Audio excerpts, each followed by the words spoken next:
Hoy, magandang araw po o gabi sa mga lahat ng minamahal kong followers, viewer at mga karel ko po. Ako nga pala po ay naghanda nitong apat na uri ng halamang gamot. Tanlad, kung sa Batangas po ang karamihan tawag sa tanglad ay salay, dahon ng sambong, dahon ng atis guibano at itong luyang dilaw. Dahil po naramdaman po na parang tumataas na naman ang aking uric acid dahil sumasakit ang aking talampakan. Ay kabisado ko na po yun dahil ako po naman every 6 months nagpapa blood chem. At saka naranasan ko na rin po na kay ma-hospital na tumaas talaga ang aking uric. Kaya po pag nandito ako sa Pilipinas, yung pong tinuro sa akin ng mga matatanda, ay inaalala ko at ako po naman ay nagre-research din. Ay tama naman po.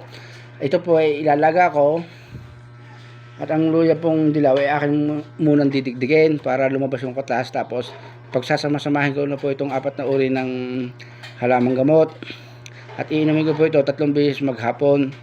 Sa akin pong subok ay medyo nakakatulong nga po, pero hindi naman po ito katulad talagang gamot na agad-agad ay epektibo. Ito po kinakailangan nating gamitin sa pangmatagalang panahon. Halimbawa po, paminsan-minsan, kahit hindi na tayo nakakaramdam na taas sa ating uric, ay atin pong iinumin.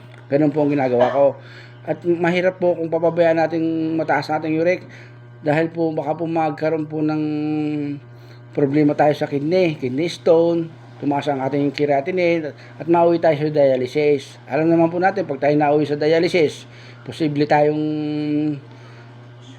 mamatay. Kalimitan naman po pag dinadialysis, hanggang kalimitan ay 5 taon lamang. Bihira pong maabot ng 10 taon, kalimitan pababang 5 taon. Ay sige po, sana po makatulong.